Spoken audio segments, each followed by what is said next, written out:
Police मुख्यालय में खाली बैठे बैठे आदित्य कुमार बोर हो गए। उन्हें वापस जिले में बहाली चाहिए थी। इधर गया में दर्ज मुकदमा भी उन्हें परेशान कर रहा था। गिरफ्तारी के खतरे को भांपते हुए अग्रिम जमानत की अर्जी की, मगर अदालत ने अर्जी खारिज कर दी।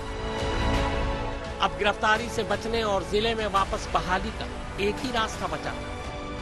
उनके खिलाफ दर्ज मुकदमा किसी तरह खत्म हो जाए।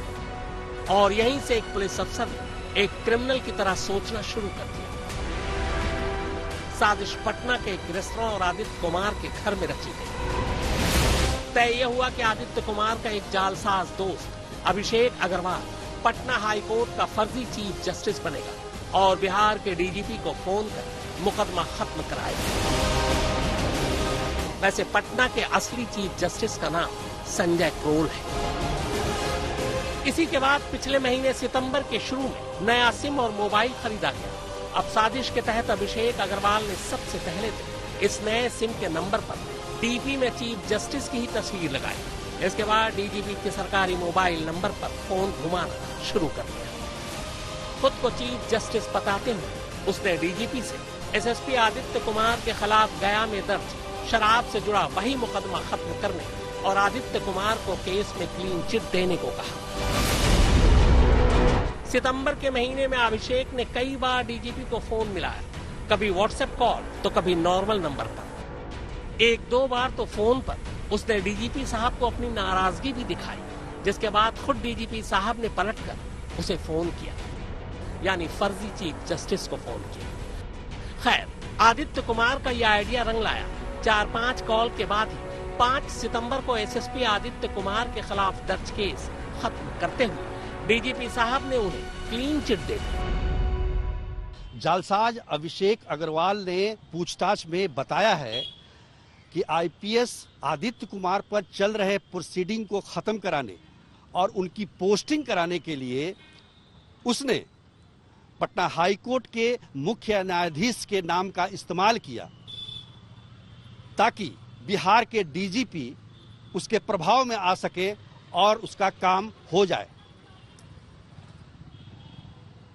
अभिषेक अग्रवाल ने पूछताछ में यह भी बताया कि डीजीपी साहब उसे सर कहकर संबोधित किया करते थे और कई बार उसके नाराज हो जाने पर उसको फोन करने के लिए समय मांगा करते थे व्हाट्सएप करके। आदित्य कुमार आईपीएस के खिलाफ जो क्रिमिनल केस चल रहा था उसको उन्होंने रफा दफा यदि कर दिया है तो ये बहुत गैर कानूनी है। और डीजीपी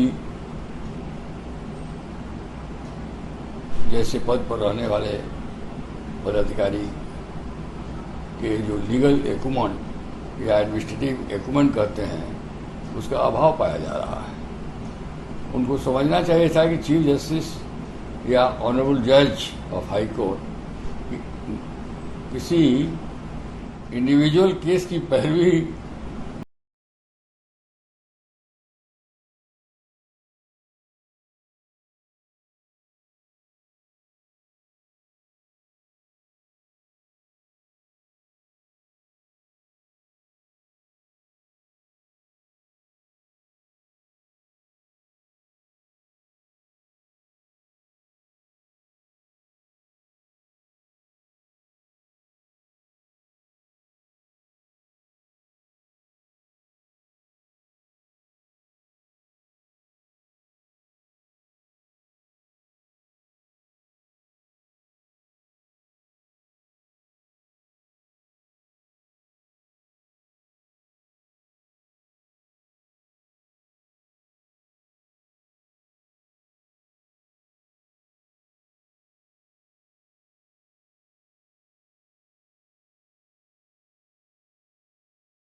के टोन से कुछ शक हुआ था, पर एसएसपी का मुकदमा तो 40 दिन पहले ही वापस ले लिया गया था। 40 दिन से फर्जी चीफ जस्टिस का उनके पास कोई फोन भी नहीं आया तो फिर 40 दिन तक वो किसका इंतजार करते रहे?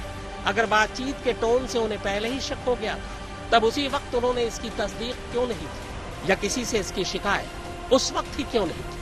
क्या 15 अक्टूबर को शिकायत दर्ज करने से पहले उन्होंने सरकार के आला अफसरों या मुख्यमंत्री से इस बारे में कोई बात की? क्या सरकार को 15 अक्टूबर से पहले खुद के ठगे जाने की जानकारी थी? अब इसी 40 दिन की सच्चाई को लेकर डीजीपी साहब को लेकर सुप्रीम कोर्ट में एक याचिका भी दाखिल कर दी गई। आर्थिक अपराध इकाई यानी कि EOU ने जालसाज अभिषेक अग्रवाल को रिमांड पर भी लिया है और उससे पूछताछ जारी है। चूंकि आर्थिक अपराध इकाई बिहार पुलिस के अंतर्गत है, जिसके मुखिया खुद डीजीपी होते हैं, ऐसे में इस जांच के निष्पक्ष होने पर सवाल खड़े किए जा रहे हैं। वो 40-50 बार बात भी करते हैं, आदित्य कुमार को बचा भी लेते हैं अवैध शराब व्यापार वाले मामले में, उनकी ट्रांसफर की भी पोस्टिंग की भी अनुशंसा कर देते हैं और उसके बाद उनको शक होता है और वो पत्र लिखते हैं मुख्यमंत्री के यहाँ से निर्देश होने के बाद कि भाई मुझे शक है इसलिए इसकी जांच कराई जाए। तो इस पूरी कहानी की सत्यता की जांच को लेकर मैंने माननीय सुप्रीम कोर्ट में, माननीय उच्चतम न्यायालय में एक लेटर पिटीशन दाखिल किया है। सुजीत कुमार झा, पटना, आज।